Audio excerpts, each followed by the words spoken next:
Әбиләргә бер атнага кунакка Әбиләргә бер атнага кунакка барыйм әле. Сиңа тусын җибә, сиңа бала кыймыйлар.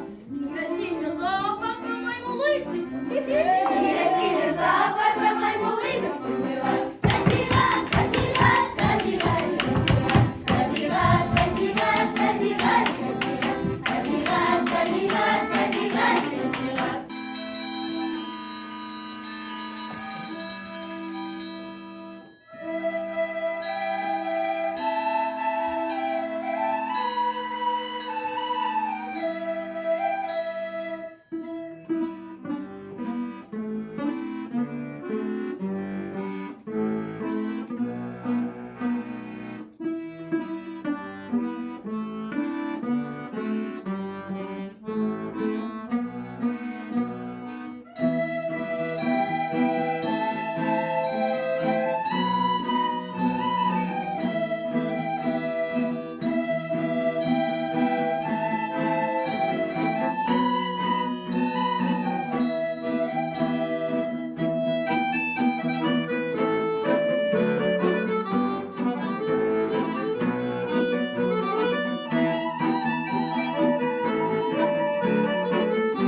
Хочется сказать, что программа, у нас же у каждого программа, да, но эта программа, у каждого программа, она объединена в единую программу, где вот изучение, например, декоративно-прикладное творчество, они не просто так делают, там что-то захотели, украшение там какое-то, да, а мы в любом случае, мы это объединяем. Например, мы готовимся к празднику Навруз Байрамы, да, Навруз Байрамы, Яңа ел, который празднуется у нас в марте.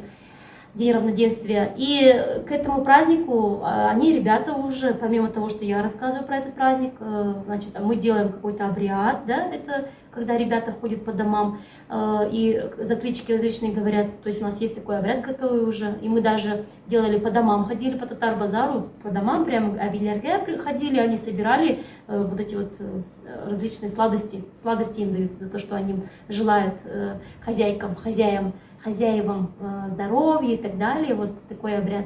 И им вот тоже их угощали. То есть такое тоже было, мы это практикуем, потому что только так дети запоминают, что за праздник на самом деле был. Поэтому вот они, значит, что-то будут делать к этому празднику.